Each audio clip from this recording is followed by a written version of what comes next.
আসসালামু আলাইকুম। আমি Aftab and welcome back to my channel. আজকের ভিডিওতে আমি আপনাদের একটি ওয়াইফাই ইউপিএস বানিয়ে দেখাবো। বর্তমানে আমাদের দেশে লোডশেডিং কিন্তু অনেক বড় একটা সমস্যা। লোডশেডিংয়ের কারণে আমরা বিভিন্ন ধরনের সমস্যায় পড়ছি। এর মধ্যে প্রধান একটি বিষয় হচ্ছে ওয়াইফাই থাকে না। লোডশেডিং এর পর ওয়াইফাই যে মেইন সার্ভার সেখান থেকে পাওয়ার থাকলেও আমাদের বাসায় কারেন্ট না থাকার কারণে অর্থাৎ রাউটার পাওয়ার না পাওয়ার কারণে আমরা কিন্তু ওয়াইফাই সুবিধা থেকে বঞ্চিত হই। আর অনেক সময় আমরা আমাদের পিসিতে বা মোবাইলে ইম্পর্টেন্ট কিছু কাজ করতে নিই, সেই সময় ওয়াইফাই চলে যায়। আবার অনেক সময় কিন্তু আমাদের মোবাইলে ইন্টারনেটও থাকে না। তো সেই জন্য আজকে ভিডিওতে আমি আপনাদের একটি ওয়াইফাই ইউপিএস বানিয়ে দেখাবো, যেটি আপনারা খুব ইজিলি বানাতে পারবেন। আর ওয়াইফাই ইউপিএস বাইরে বা অনলাইনে পাওয়া গেলেও সেগুলো কিন্তু অনেক কস্টলি হয়। আমি সেগুলোর তুলনায় খুবই কম খরচে আজকে একটি ওয়াইফাই ইউপিএস বানিয়ে দেখাবো। যদি শুরু থেকে শেষ পর্যন্ত ভিডিওটা আপনারা না টেনে দেখেন তাহলে অবশ্যই আপনারাও খুব ইজিলি বানিয়ে ফেলতে পারবেন।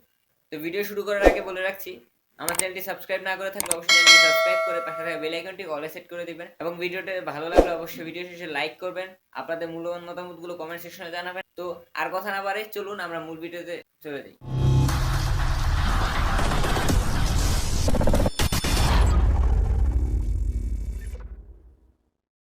প্রথমে আমাদের লাগবে একটি 3.7 ভোল্টের লিথিয়াম আয়ন ব্যাটারি।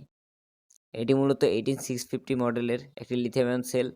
আপনারা এটিকে বিভিন্ন ইলেকট্রনিক কম্পোনেন্ট শপে ইজিলি পেয়ে যাবেন 50 থেকে 100 টাকার মধ্যে। এরপর আমাদের লাগবে একটি ভোল্ট মিটার। এটি হচ্ছে একটি মিনি ভোল্ট মিটার। আজকে ভিডিওতে আমি যেই কম্পোনেন্টগুলো ইউজ করব প্রত্যেকটার বাই লিঙ্ক আমি ডেসক্রিপশনে দিয়ে দেওয়ার চেষ্টা করব। এরপর লাগবে একটি 5 ভোল্ট চার্জিং মডিউল। এটি মূলত TP4056 নামের একটি চার্জিং মডিউল। এটি দিয়ে লিথিয়াম আয়ন ব্যাটারি চার্জ করা হয়। এটা সম্পর্কে যদি আপনারা বিস্তারিত জানতে চান তাহলে আমার একটা ভিডিও দেওয়া আছে, আই বাটনে ক্লিক করে অথবা ডেসক্রিপশনে দেওয়া লিঙ্ক থেকে আপনারা TP4056 সম্পর্কে সব জেনে আসতে পারেন। চাইলে ভিডিওটি দেখে আসতে পারেন। এরপর আমাদের মূল উপাদানটি হচ্ছে একটি DC two DC step up module. এটি মূলত ইনপুট দেওয়া ভোল্টেজকে বুস্ট করে দেয়, অর্থাৎ এর মধ্যে একটি ভেরিয়েবল রেজিস্টার থাকে এই জায়গায়, যেটা আমি আগে থেকে খুলে নিয়েছি। আমি সেই রেজিস্টারটির জায়গায় এটি ইউজ করব, কারণ সেটি দিয়ে ভোল্টেজ আপ বা ডাউন করতে একটু সমস্যা হয়। এটা দিয়ে আপনারা আপনাদের ইচ্ছা মতো ভোল্টেজ নিতে পারবেন। আপনার ইনপুটে ধরেন 3.7 ভোল্ট ইনপুট দিলেন, আউটপুটে আপনারা 4 ভোল্ট থেকে শুরু করে 24 ভোল্ট পর্যন্ত আউটপুট পেতে পারেন। তো এই ইউপিএসটি বানাতে এটি আমাদের লাগবে, কারণ আমরা 3.7 ভোল্ট থেকে 9 ভোল্ট বা 12 ভোল্টের আউটপুট নিব। এরপর আমাদের লাগবে একটি ফিমেল সকেট। এটির দাম খুবই কম, এটির দাম 5 থেকে 10 টাকা হবে। এরপর লাগবে আমাদের একটি এসপিএসটি সুইচ। এই সবগুলো জিনিসে আপনার ইলেকট্রনিক কম্পোনেন্ট শপে ইজিলি পেয়ে যাবেন। এই ইউপিএসটি কেসিং হিসেবে আমি আজকে পিভিসি পাইপ বা কার্ডবোর্ড কিছু দিয়ে বানাবো না। আমার কাছে পুরাতন ল্যাপটপের একটা চার্জার ছিল, সেটাকে আমি প্রয়োজন মতো বিভিন্নভাবে কাট করে নিয়েছি। দেখতে পাচ্ছি এখানে আমি সুইচ লাগাবো, এখানে আমি সকেট লাগাবো, এখানে আমি ভ্যারিয়েবল রেজিস্টারটি লাগাবো, এখানে আমি লাগাবো ফিমেল পোর্টটি, আর এই জায়গায় থাকবে আমাদের ভোল্ট মিটারটি। তো এইটি আমার সাইজ মতো হয়ে গিয়েছে। আপনারা যদি এরকম কিছু হাতের কাছে না পান, আপনারা কেসিং ছাড়াও বানাতে পারেন, অথবা পিভিসি পাইপের শিট বানিয়ে বানাতে পারেন, অথবা কার্ডবোর্ড দিয়ে বানাতে পারেন। সেটা সম্পূর্ণই আপনাদের উপর ডিপেন্ড করে আপনারা কিভাবে এটা বানাতে চান বা কিভাবে এটা প্রেজেন্ট করতে চান। তো চলুন আমরা বানানোর কাজ শুরু করে দিই। আপনাদের বোঝার সুবিধার্থে প্রথমে আমি কানেকশনের ডায়াগ্রামটা দেখিয়ে দিচ্ছি। এটা আপনারা দেখতে পাচ্ছেন। আপনারা চাইলে স্ক্রিনশট দিয়ে রেখে বা ভিডিওটিকে পজ করে পরে দেখে নেবেন। এইভাবে মূলত আমি কানেকশনটি করেছি।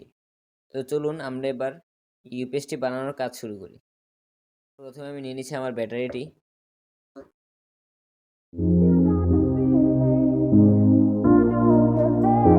ব্যাটারির প্লাস থেকে আমরা দুটো তার বের করব। তো সেজন্য আমি এখানে দুটো তার সোল্ডার করছি একসাথে। আমি রিবন কেবল ব্যবহার করছি, আপনারা চাইলে আলাদা কেবলও ইউজ করতে পারেন।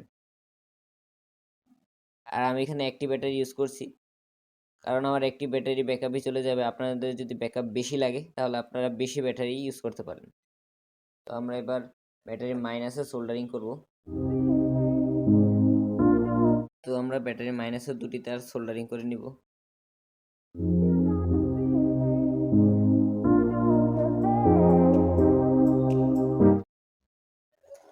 দেখতে পাচ্ছেন আমাদের ব্যাটারিতে কিন্তু সোল্ডারিং করা হয়ে গিয়েছে। তো এবার এখান থেকে দুটো তার আমরা আমাদের 5 ভোল্ট চার্জিং মডিউলের বি প্লাস এবং বি মাইনাসে সোল্ডারিং করব।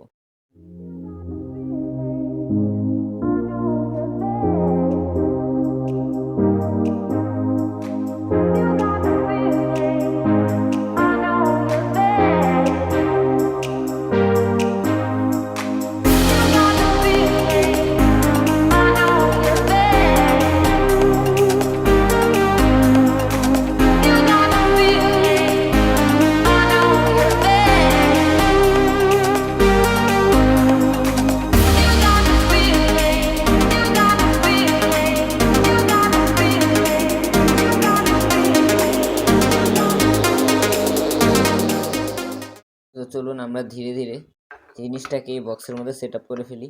তো ব্যাটারিটাকে আমরা এই জায়গায় প্লেস করব। ব্যাটারিটাকে এখানে সেট করার জন্য আমি হট গ্লু ইউজ করছি। আপনারা চাইলে ডুয়েল সাইড টেপও ইউজ করতে পারেন। তো আমরা এখানে মাইক্রো ইউএসবি পোর্ট ইউজ করব না। আমি ভাবছি যে এখানে আমি ডিরেক্টলি একটা ইউএসবি কেবল ব্যবহার করব, যেটা আরও সহজ হবে।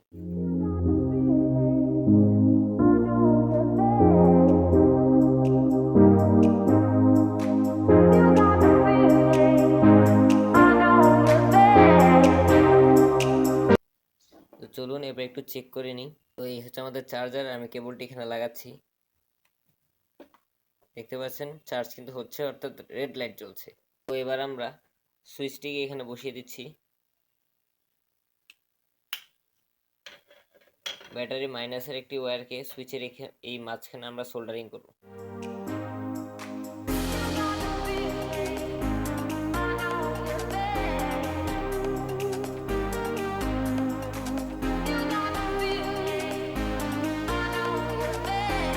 আর এই তারটি আমরা মূলত লাগাবো আমাদের বুস্টার মডিউলে।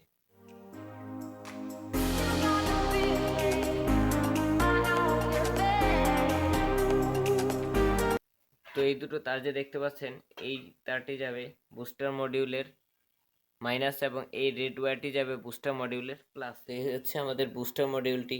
এখানে যে ইন মাইনাস দেখতে পাচ্ছেন, এখানে হবে আমাদের ব্যাটারিটির মাইনাস এবং ইন প্লাস হবে আমাদের ব্যাটারিটির প্লাস।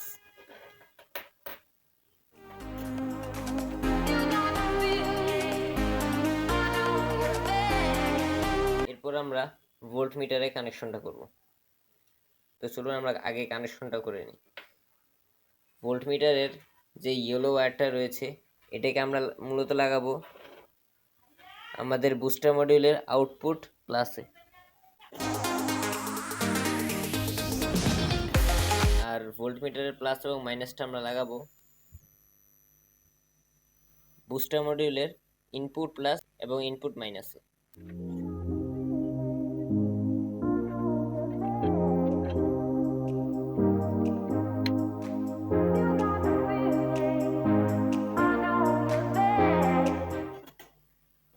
তো আপনারা দেখতে পাচ্ছেন আমাদের ভোল্ট মিটারটি কিন্তু জ্বলে উঠেছে, আর সুইচ অফ করলে কিন্তু ভোল্ট মিটারও অফ হয়ে যাবে। তো দেখতে পাচ্ছেন আমি কিন্তু এই ভোল্টেজ রেগুলেটরটির মধ্যে সোল্ডারিং করে নিয়েছি 3টি তার।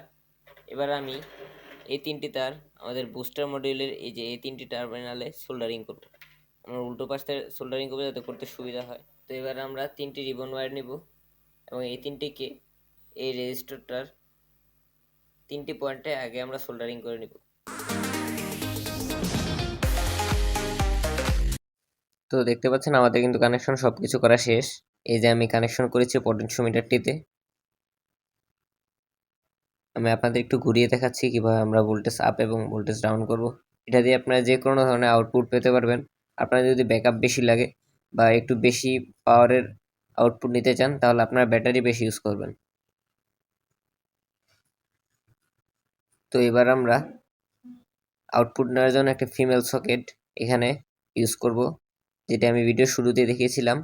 এটাকে আমরা এই জায়গায় প্লেস করব এবং পরে বুস্টার এবং ফিমেল সকেটের প্লাস এবং মাইনাসের সাথে আমরা বুস্টার মডিউলের আউটপুট প্লাস এবং মাইনাসের সোল্ডারিং করব এবং পটেনশিওমিটারটিকে আমরা ঠিক এই জায়গায় ফিট করে দিব। এটার মধ্যে একটি স্ক্রু থাকে, সেটিকে আগে আমরা খুলে নিব। তারপর আমরা যেখানে ফুটো করেছিলাম এটি লাগানোর জন্য, সেই জায়গায় প্লায়ারের মাধ্যমে টাইট দিয়ে এটিকে ভালোভাবে সেট করে নিব। তো এবার আমরা দুটো তার নিব এবং এই দুটো তারকে আমাদের ফিমেল সকেটের প্লাস এবং মাইনাসের সোল্ডারিং করব। আর তারের অপর প্রান্তগুলোকে আমরা আমাদের বুস্টার মডিউলের আউটপুট প্লাস এবং আউটপুট মাইনাসে সোল্ডারিং করে ফেলব।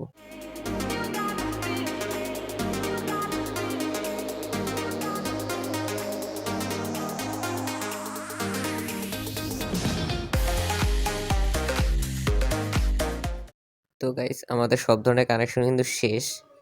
এবার আমাদের একটাই কাজ বাকি, আর সেটি হচ্ছে সবগুলো কম্পোনেন্টকে বাক্সবন্দি করা। তো আমরা সবগুলোকে এবার এই বক্সের মধ্যে ফিট করে নেব। ভোল্ট মিটারটিকে মূলত আমি এই জায়গায় লাগাবো, আর বাকিগুলোকে ভিতরে ভালোভাবে সেট করে দিব। তো আমি সবগুলোকে সেট করার জন্য গ্লুগান ইউজ করছি। তো আমাদের কিন্তু সব কিছু সেট করা শেষ।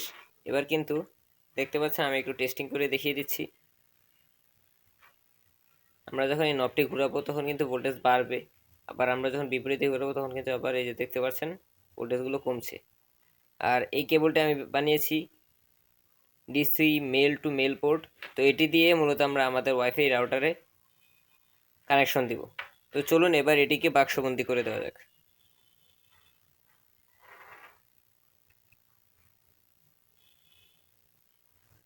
তো গাইস, টেস্টিং এর জন্য আমি আমার রাউটারটি নিয়ে নিয়েছি। এরপর আমি আমার ইউপিএসটি নিয়ে নিলাম এবং আমি এর সুইচটি অন করে দিচ্ছি। তো আগে দেখিনি আমার রাউটারটি মূলত কত ভোল্টের। এখানে দেখতে পাচ্ছি আমার রাউটারটি কিন্তু 9 ভোল্টের। তো আমি সেই অনুযায়ী আমার ইউপিএস এর নবটিকে ঘুরিয়ে এটিকে 9 ভোল্টে সেট করে দেব।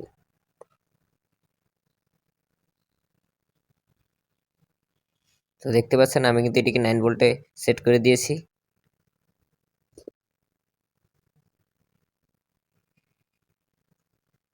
এবার আমরা যে কেবলটি রয়েছে সেটিকে আমরা রাউটারের ফিমেল পোর্টে লাগিয়ে দিব। আর দেখতে পাচ্ছেন রাউটারটি কিন্তু অন হয়ে গিয়েছে। তো আশা করছি আজকে ভিডিওটি আপনাদের কাছে ভালো লেগেছে। আর এখানে একটু লোড আসার পরে দেখতে পাচ্ছেন ভোল্টেজ আপ ডাউন করছে। তো এটা স্বাভাবিক, কারণ আমরা এখানে একটি বুস্টার মডিউল ইউজ করেছি। আপনারা যদি চান, আপনারা যদি কমেন্ট করেন, তাহলে আমি নেক্সটে আরও ভালো একটি রাউটার ইউপিএস বানিয়ে দেখাবো, যেটিতে মূলত আমি একটি ইউপিএস সার্কিট ইউজ করব। সেটি আমাদের রাউটারের জন্য আরও সেফ হবে এবং ওইটির ব্যাকআপ আরও ভালো পাওয়া যাবে। তো আপনারা নিচে কমেন্ট করুন, তাহলে আমি অবশ্যই ভবিষ্যতে সেটি বানিয়ে দেখাবো। আর এটি কিন্তু আপনারা যখন ইউএসবি চার্জারের মধ্যে লাগাবেন, এভাবে আপনারা এটিকে চার্জ করতে পারবেন। তো কিন্তু খুব ইজিলি আপনারা সবসময় এটিকে চার্জে লাগিয়ে রাখবেন। কারেন্ট চলে গেলে এটা অটোমেটিক পাওয়ার দেওয়া শুরু করবে। তো এইভাবেই মূলত আপনারা এই রাউটার ইউপিএসটি ইউজ করতে পারবেন। তো ভিডিওটি কেমন লাগলো অবশ্যই কমেন্ট সেকশনে জানাবেন এবং ভিডিওটি আপনাদের বন্ধুদের মাঝে ছড়িয়ে দিন, যাতে তারাও এই সমস্যা থেকে পরিত্রাণ পেতে পারে। আজ আর কথা বাড়াচ্ছি না, দেখা হচ্ছে নতুন আরেকটি ভিডিওতে। Till then, take care.